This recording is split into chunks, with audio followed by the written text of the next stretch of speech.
Everyone, I welcome you all to ABC, that is Arena Botany classes, and today we are dealing with economic importance of algae. तो बच्चों देखो, कल मैंने अपना एक exam paper share किया था एमएससी का शॉर्ट्स में, जिसमें पेपर थर्ड में ये लॉन्ग आंसर टाइप क्वेश्चन में ये क्वेश्चन पूछा गया है कि एल्गी की इकोनॉमिक इम्पोर्टेंस बताओ। और ये 15 मार्क्स में ये क्वेश्चन आया, 15 नंबर का ये क्वेश्चन आया। तो आप समझ सकते हैं कि ये जो क्वेश्चन है वो कितना ज़्यादा इम्पॉर्टेंट होगा आपके एग्ज़ाम के पॉइंट ऑफ व्यू से। तो बच्चों हम इस टॉपिक को स्टार्ट करते हैं, और प्लीज़ आप एंड तक जुड़े रहना, क्योंकि मैंने बहुत ही अच्छे शानदार तरीके से इस टॉपिक को कवर अप किया है। तो देखो बच्चों, एल्गी जो होती हैं वो एक इम्पॉर्टेंट रोल प्ले करती हैं हमारी डे टू डे लाइफ में। कुछ एल्गी अपनी यूज़फुलनेस की वजह से हेल्पफुल होती हैं, जबकि कुछ एल्गी हमारी दुश्मन है क्योंकि वो डिस्ट्रक्शन कॉज करती हैं। तो कुछ यूज़फुल एंड हार्मफुल एक्टिविटीज़ जो है एल्गी की, वो हमने नीचे डिस्कस की हैं। तो पढ़ लेते हैं उनको। सबसे पहले बच्चों बात कर लेते हैं यूज़फुल एक्टिविटीज़ की। अगर हम यूज़फुल एक्टिविटीज़ की बात करें तो पहली एक्टिविटी है algae as food and fodder.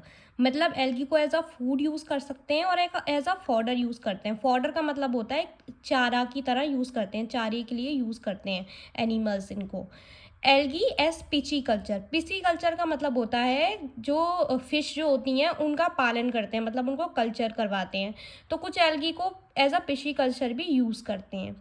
तीसरा है एल्गी एस बायो फर्टिलाइजर्स। बच्चों बायो फर्टिलाइजर्स हमारे वो फर्टिलाइजर्स होते हैं जो कि हमारी जो क्रॉप फील्ड है उसमें ऐड किए जाते हैं और ये क्रॉप की फर्टिलिटी को एनहांस करते हैं। ठीक है, तो कुछ एल्गीज को हम एज अ बायो फर्टिलाइजर्स भी यूज़ करते हैं। चौथा पॉइंट है एल्गी एज इन इंडस्ट्री। कुछ एल्गी को हम इंडस्ट्री में यूज़ करते हैं। पांचवा पॉइंट है एल्गी इन मेडिसिन। एल्गी को मेडिसिन में यूज़ करते हैं। Algae as part of food chain. Algae को हम as a part of food chain use करते हैं। सातवां पॉइंट है algae in sewage treatment plant. तो बच्चों कुछ एल्गीज को हम इस सीवेज ट्रीटमेंट प्लांट में यूज़ करते हैं, कुछ को लाइमस्टोन फॉर्मेशन में यूज़ करते हैं, मतलब जो कैल्शियम कार्बोनेट होता है हमारा मेनली उसके प्रोडक्शन में यूज़ करते हैं। कुछ एल्गी को पेट्रोलियम प्रोडक्ट के प्रोडक्शन में भी यूज़ करते हैं। तो बच्चों ये तो हमारी कुछ यूज़फुल एक्टिविटीज़ हो गई, हम इनको डीपली डील करेंगे। अभी मैंने एक ये जो बनाया है ना आपके लिए एक चार्ट बनाया है, उसकी हेल्प से मैं थोड़ा थोड़ा आपको बता रही हूँ, बट डिटेल में हम इनको डील करेंगे इस वीडियो में ही। अब हम हार्मफुल एक्टिविटीज़ देखें तो एल्गी जो होती हैं वो वाटर पोल्यूशन कॉज करती हैं। दूसरा है एल्गी वाटर ब्लूम की तरह एक्ट करती हैं। कुछ एल्गी डिसीजेस को भी कॉज करती हैं। और चौथा है कि कुछ एल्गी जो होती हैं वो डिस्ट्रक्शन कॉज करती हैं। डिस्ट्रक्शन का मतलब होता है कि डिस्ट्रॉय करती हैं, चीज़ों को ख़राब करती हैं। तो सबसे पहले यूज़फुल एक्टिविटीज़ को डिटेल में पढ़ लेते हैं। अगर हम बात करें कि यूज़फुल एक्टिविटीज़ की, तो पहला पॉइंट है हमारा algae as food and fodder. तो बच्चों एल्गी को एज अ फूड हम पहले देखते हैं। तो जो उल्वा है जो कि कॉमनली चाइना में यूज़ की जाती है सलाद की तरीके से। अनूरी क्लोरेला कॉन्ट्रस, ये चॉकलेट बनाने में हम इनका यूज़ करते हैं। लेमिनेरिया जो कि एक ब्राउन एल्गी है जिससे कॉम्बू निकलता है, इसको जापान में यूज़ करते हैं। और जो कॉम्बी होता है वो कार्बोहाइड्रेट में रिच होता है। अब हम बात करते हैं एल्गी एज अ फॉडर। देखो बच्चों मैंने आपको पहले भी बताया था, फॉडर का मतलब है कि जब एनिमल्स जो होते हैं अपना खाना लेते हैं चारे के रूप में, उसको हम फॉडर बोलते हैं। ठीक है, तो कुछ एल्गीज को हम एज अ फॉडर भी यूज़ करते हैं, लाइक लेमिनेरिया, रोडोमाइनिया, शीपवेट, सरगासम, इनका हम एज अ फॉडर यूज़ करते हैं। ठीक है, algae plants are rich sources of carbohydrate. जो एल्गी प्लांट होते हैं ना वो कार्बोहाइड्रेट के रिच सोर्सेज होते हैं, विटामिन के रिच सोर्स होते हैं, specially vitamin A and vitamin E. जबकि कुछ जैसे कि सी एंड डी जो होती है वो भी यूज़ होती है, और कुछ इनऑर्गेनिक सब्सटेंसेस में भी हम इनका यूज़ करते हैं। इनमें भी कुछ रिच सोर्स प्रेजेंट होता है एल्गी का, जैसे कि आयोडीन का। ये तो हो गई हमारा पहला पॉइंट कंप्लीट कि एल्गी को हम कैसे फूड और फॉडर की तरह यूज़ करते हैं। दूसरा पॉइंट देखते हैं एल्गी एज पिशीकल्चर। देखो बच्चों पिशीकल्चर का मतलब होता है जो फिश का पालन करते हैं, मतलब फिश का कल्चर करते हैं, उसको पिशीकल्चर बोलते हैं, जो कि मैंने आपको पहले भी बताया। तो जब फूड और फीडिंग हैबिटेट जो होती है फिश की उस पर रिसर्च हुई तो ये देखा गया कि जो ग्रीन एल्गी होती हैं और जो ब्राउन एल्गी होती हैं और जो डाइटम्स होते हैं वो फिश के लिए एज अ फूड यूज़फुल होते हैं, जैसे कि कल्चर ऑफ सीमेनिस फिश। ठीक है, सो ये हो गया एल्गी एज पिशीकल्चर। तीसरी बात है एल्गी एज बायो फर्टिलाइजर। बच्चों जैसा कि मैंने आपको बताया बायो फर्टिलाइजर्स हमारे वो फर्टिलाइज़र्स होते हैं जो कि हम अपनी खेती में यूज़ करते हैं और वो हमारी सॉइल की फर्टिलिटी को एनहांस करते हैं, क्योंकि उनके पास नाइट्रोजन, फॉस्फोरस और पोटेशियम जैसे कंपोनेंट्स प्रेजेंट होते हैं। तो बच्चों साइनोफाइसी जो कि ब्लू ग्रीन एल्गी है, जैसे कि एनाबीना, ओसिलोटोरिया, नोस्टॉक, ओलोसाइरा, टॉलीपोथ्रिक्स, ओलोसाइरा, ये जो होते हैं ये राइस फील्ड में मिलते हैं और ये 47.61 LPS नाइट्रोजन फिक्स करते हैं पर एकड़ में। ब्लू ग्रीन एल्गी ये एजोला के एसोसिएशन के साथ as a bio fertilizer use होती हैं साउथ ईस्ट एशिया में। तीसरा पॉइंट है कि जो रेड एल्गी हैं और जो ब्राउन एल्गी हैं वो पोटेशियम में रिच होती हैं और इनका हम यूज़ करते हैं एल्कलाइन लैंड के रिकलमिनेशन के लिए। ये सॉइल पार्टिकल्स को बाइंड करने में हेल्पफुल होते हैं। तो यहाँ पे ये पॉइंट ख़त्म हो जाता है कि हम कैसे एल्गी को as a bio fertilizer use करते हैं। समझ में आ रहा है ना आपको? हाँ, आई होप आपको समझ में आ रहा होगा। के बाद है एल्गी यूज्ड इन इंडस्ट्री। हम इंडस्ट्री में कैसे एल्गी को यूज़ करते हैं। बच्चों देखो, मैंने बहुत डीपली नोट्स बनाए हैं और ये लॉन्ग आंसर टाइप क्वेश्चन में अगर आप मेरे नोट्स को याद करके अगर आप अपने एग्जाम में लिख कर आते हैं तो आपको कोई नहीं रोक सकता फुल नंबर लाने के लिए। तो आप पूरी वीडियो देखिए। तो देखो हम कैसे एल्गी को एज अ इंडस्ट्री में यूज़ करते हैं बच्चों। पहला है अगार। अगार जेलिडियम ग्लेशियरिशिया, ये अगार से ही प्रोड्यूस होते हैं और इनका हम माइक्रोबायोलॉजी में यूज़ करते हैं कल्चर प्रिपरेशन के लिए। दूसरा है कैलाजिनन, जो कि ऑब्टेन होता है कॉन्ट्रस स्पीसीज से। इसका हम यूज़ करते हैं टेक्सटाइल इंडस्ट्री में पेपर मेकिंग के लिए और ये एज अ स्टिफिंग एजेंट यूज़ होता है कॉस्मेटिक में, हैंड लोशन, टूथपेस्ट में भी यूज़ होता है और ये पेंट बनाने में भी कैलाजिनन का यूज़ करते हैं। इसके बाद है बच्चों एल्जिन एंड एल्जिनेट। तो एल्जिन एंड एल्जिनेट जो होते हैं वो कैल्शियम मैग्नीशियम साल्ट होते हैं एल्जिनिन के, और ये लेमिनेरिया जो कि एक ब्राउन एल्गी है उसमें प्रेजेंट होते हैं, मैक्रोसिस्टिस में प्रेजेंट होते हैं और सरगासम में भी प्रेजेंट होते हैं। इसके बाद है डायोटामाइड। तो ये हमारे इंसुलेशन होते हैं, they are use in insulation, ये हमारे इंसुलेशन की तरह यूज़ किए जाते हैं। एब्रेसिव होते हैं, ब्रूवरी शुगर में यूज़ किए जाते हैं, मतलब वाइन वगैरह बियर वगैरह के प्रोडक्शन में यूज़ किए जाते हैं, रिफाइनिंग में यूज़ किए जाते हैं और वाइन मेकिंग में यूज़ किए जाते हैं। बच्चों देखो ये कैटालिस्ट की तरह काम करते हैं और ये इनर्ट की तरह एक्ट करते हैं। इसके बाद है फुनोरी। फुनोरी जो है वो अगार की तरह ही होता है और ये हमारा कॉन्ट्रस्ट से ऑब्टेन होता है। सो this is all about the algae used in industry. Let's talk about algae used in medicine. अगर हम मेडिसिन की बात करें तो जो सरगासम है और जो वेरियस स्टेन्स हैं लेमिनेरियल्स की, उनको हम यूज़ करते हैं गोइटर को ट्रीट करने के लिए और अदर ग्लैंडुलर प्रॉब्लम्स को ट्रीट करने के लिए। देखो बच्चों गोइटर क्या होता है, जब आपका जो गला होता है उसमें मोटा सा कुछ होने लग जाता है जो कि आयोडीन की कमी से होता है, मतलब एक गांठ सी बन जाती है आपके गले में, उसको हम गोइटर बोलते हैं। ठीक है, तो गोइटर क्यों होता है? आयोडीन की कमी से होता है।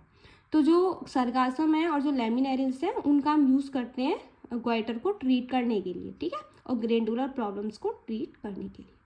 इसके बाद है अगार। अगार इनका ये जो होते हैं in culture of various organism in hospital and medical research laboratory, इनका हम यूज़ करते हैं बहुत सारे वेरियस ऑर्गेनिजम्स का हॉस्पिटल में और मेडिकल रिसर्चेस लेबोरेटरीज में।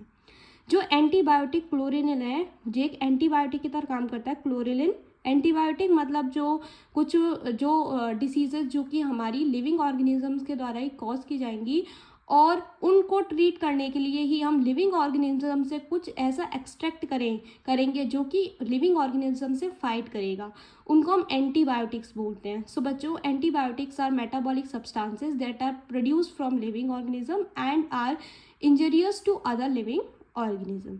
सो एंटीबायोटिक जो है वो एक क्लोरेलिन है जो कि एल्गी क्लोरेला से प्रोड्यूस होता है। सो this is all about algae used in medicine. जो छठवां पॉइंट है हमारा कि हम एल्गी जो होती है वो हमारी एक फूड चेन का पार्ट है। फूड चेन क्या है? एक चेन है जिससे सभी ऑर्गेनिज्म एक दूसरे से अटैच हैं और ये हमारे इकोसिस्टम को मैनेज करके रखते हैं। ओके, सो देखो like higher plants algae synthesize organic food. Higher plants की तरह ही एल्गी जो होती हैं वो ऑर्गेनिक फूड को सिंथेसाइज करती हैं। एक्वाटिक इकोसिस्टम में नंबर ऑफ एक्वाटिक एल्गी हैं जो कि डायरेक्टली और इनडायरेक्टली फिश के लिए फूड की तरह एक्ट करती हैं। For example diatoms, filamentous and blue green algae. So this is all about algae as a part of food chain. Let's talk about algae used in sewage treatment plants, कि मतलब हम algae को कैसे sewage treatment plant में use करते हैं। तो कुछ एल्गी हैं जैसे कि क्लेमाइडोमोनास, रिमेंडर्स, क्लोरेला, यूग्लिना, इनका हम सीवेज ट्रीटमेंट प्लांट में यूज़ करते हैं। बच्चों ये करते क्या हैं, ये फोटोसिंथेसिस को प्रोड्यूस करते हैं, जिससे परफॉर्म करते हैं, ना कि प्रोड्यूस करते हैं। ओके, सो सॉरी, मेरी जो जुबान है वो स्लिप हो गई। सो ये जो है ये परफॉर्म करते हैं, फोटोसिंथेसिस को परफॉर्म करते हैं और ऑक्सीजन को प्रोवाइड करते हैं, जो कि रैपिड सीवेज डिकम्पोजिशन जो होता है बैक्टीरिया का, उसमें रिक्वायर्ड होता है। सो this is the algae used in sewage treatment plants. Let's talk about algae in limestone formation, मतलब जो लाइमस्टोन होता है उसमें कैसे एल्गी का यूज़ करते हैं। सो देखो बच्चों, जो ब्लू ग्रीन एल्गी हैं और जो रेड एल्गी हैं और कुछ सम स्पीसीज हैं ग्रीन एल्गी की और फ्लैजिलेट्स की, वो कैल्शियम को प्रोड्यूस करती हैं फ्रेश वाटर से और साल्टी वाटर से। कैसे, मतलब वो उसमें रहती हैं ब्लू ग्रीन एल्गी और रेड एल्गी, तो वहीं से रह के फ्रेश वाटर से और साल्टी वाटर से वो कैल्शियम का प्रोडक्शन कर लेंगी। अब ये कैल्शियम मॉलिक्यूल्स एक साथ एक्यूमुलेट होते हैं उनकी सेल वॉल में या जिलेटिनस शीट्स में एज कैल्शियम कार्बोनेट्स। तो इससे क्या होगा कि लाइमस्टोन का फॉर्मेशन हो जाता है। पॉइंट है हमारा, this is the last point of useful activities of algae. So algae in the production of petroleum products, हम एल्गी का कैसे पेट्रोलियम प्रोडक्ट्स के प्रोडक्शन में यूज़ करते हैं। तो देखो बच्चों, जो फाइटोप्लैंक्टन्स हैं जो कि प्रेजेंट होते हैं ओशियन में और सी में, वो इन्वॉल्व होते हैं वेरियस ऑर्गेनिक मैटर के प्रोडक्शन में, जैसे कि नेचुरल गैस और पेट्रोलियम प्रोडक्ट के प्रोडक्शन में। सो this is all about the useful activities of algae. Let's talk about the harmful activities of algae. तो बच्चों अगर हम देखें तो एल्गी जो होती हैं वो as a water pollution cause करती हैं, जैसे कि कुछ वाटर ब्लूम है। वाटर ब्लूम वो होते हैं जो कि डिस्ट्रक्शन कॉज करते हैं बहुत ज़्यादा वाटर हैबिटेट में, जैसे कि माइक्रोसिस्टिस है, एनाबीना है, नोस्टॉक है। ये क्या करते हैं, ये टॉक्सिन्स को प्रोड्यूस करते हैं और ये न्यूरोटॉक्सिन्स और हिपेटोटॉक्सिन्स नेचर के होते हैं। मतलब हिपेटोटॉक्सिन मतलब लीवर के ऊपर गंदा असर करेंगे, न्यूरोटॉक्सिन्स मतलब जो हमारा दिमाग है, उस दिमाग से रिलेटेड चीज़ें उनके ऊपर गंदा असर करेंगे, न्यूरॉन्स से रिलेटेड है। ठीक है, सो ये वाटर पॉल्यूशंस को क्या करते हैं, कॉज करते हैं। ओके, हम वाटर ब्लूम्स के बारे में डिटेल में स्टडी करेंगे हमारी आने वाली वीडियो में, अभी आप इतना ही समझिए। दूसरा है हमारा algae as a water bloom. So water bloom in pond and lake, water bloom जो कि पॉन्ड में और लेक में प्रेजेंट होते हैं। जनरली ये मेंबर जो क्लोरोफाइसी है मतलब ग्रीन एल्गी वाली, जेंटोफाइसी है मतलब येलो एल्गी वाली, क्रायोफाइसी मतलब ऑरेंज एल्गी वाली, बेसिलेरियोफाइसी मतलब जो डाइटम्स वाली एल्गी होंगी, डिनोफाइसी है ना, और क्रिप्टोफाइसी और यूग्लिनोफाइसी, और जो साइनोफाइसी मतलब जो ब्लू ग्रीन एल्गी होंगी। ये सभी क्या करेंगी, जो बीओडी होगा पानी का उसको डिक्रीज कर देंगी और सीओडी को इंक्रीज कर देंगी, जिससे वाटर ब्लूम की कंडीशन देखने को मिलती है। इसके बाद कुछ एल्गी जो होती हैं वो डिसीजेस भी कॉज करती हैं, जैसे रस्ट ऑफ टी जो कि सिपेलुरोरोस कॉज करता है। ठीक है, मतलब ये उसको ऊपर रह लेता है एज अ पैरासिटिक एल्गी और फिर ये टी के ऊपर रस्ट कॉज करता है। दूसरी डिसीज है प्रोटोथिकोसिस जो कि क्रूटेनियस लेसन्स कॉज करती है और ये कॉज करती है prototheca wickerhamii. Okay, it is cause by this algae.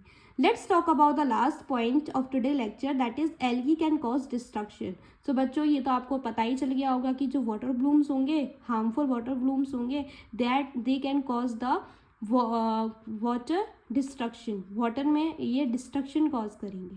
तो जैसे कि वाटर ब्लूम जैसे माइक्रोसिस्टिकन सेगेसम है, ये इम्पॉर्टेंटली क्या करता है कि डिस्ट्रक्शन कॉज करता है in water. So this is all about the harmful activities of algae and the useful activities of algae. अगर आपको स्क्रीनशॉट लेना है तो मैं आपको एक बार दिखा देती हूँ बच्चों मैंने ये जो है ये शॉर्ट्स में भी अपलोड किए वीडियो, आप वहाँ से भी जाके स्क्रीनशॉट ले सकते हैं। ठीक है, तो आप वहाँ से ही स्क्रीनशॉट ले लेना, बट मैं थोड़ा सा आपको तब भी दिखा देती हूँ।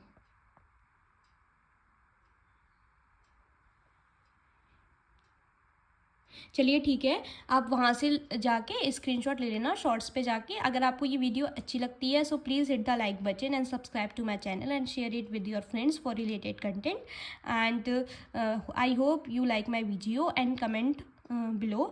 So please the like button and subscribe to my channel. चलिए बाय।